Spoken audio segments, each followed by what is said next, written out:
Sa mga balita naman po sa labas ng bansa sa oras sa 6:52, wala nang mapuntahan ng libo-libong Palestinong bakwit sa gitna ng malawakang opensiba ng Israeli forces kontra grupong Hamas sa Jabalia, Gaza. Sinimulang maglakad ng ilang sibilyan kasamang mga alagang hayop, bitbit ang mga gamit para matakasan ng sunod-sunod na pambobomba ng IDF. Giit naman ng Israel, inookupa nila ang Jabalia upang maiwasan ang muling pagkukuta ng grupong Hamas. Ayon sa report, umabot sa 82 Palestinong sibilyan ang nasawi sa nakalipas na magdamag bunsod ng patuloy na pag-atake ng Israeli Defense Forces sa iba't ibang lugar sa Gaza. Nilamon po naman ang sunog ang ilang truck ng ayuda sa Biit Awa West Bank. Sa tindi ng apoy ay wala na hong naisalba ang mga responding bumbero. At ayon sa report, dadalhin po sana ang naturang mga truck sa mga apektadong Palestinong bakwet. Lunes po nang harangin ng Israeli protesters ang nasabing mga truck matapos umano itong payagang makapasok sa gobyerno ng Israel nang walang aberya sa Rafah border. Dahil sa nangyari, aabot sa 4 na relista ang arestado ng mga otoridad. Lalo pang tumindi ang pagtaas ng presyo ng mga bilihin at serbisyo sa Argentina.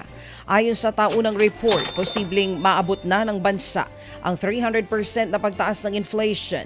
December 2023 nang bumaba sa 25% ang inflation rate ng Argentina. Pero ang ilang residente sa Buenos Aires duda matapos maramdaman ang bawas presyo o hindi maramdaman ang bawas presyo sa mga pangunahing bilihin doon. Hindi po naman bababa sa 4 ang nasagi patapos nga pong gumuho ang isang gusali sa Matare, Kenya. Ito'y bunsod ng matinding pag-ulan at pagbaha dahilan upang umapaw at tuluyan po namang mawasak ang Matare River. Posibleng marami pang natabunan ng guho matapos ang naturang trahedya.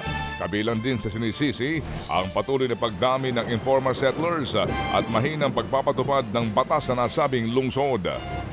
Samantala, umabot naman sa 14 ang patay habang 75 ang sugatan matapos bumagsak ang isang billboard sa Mumbai, India. Ayon sa report, sinlaki ng Olympic-sized swimming pool ang nabuwal na billboard.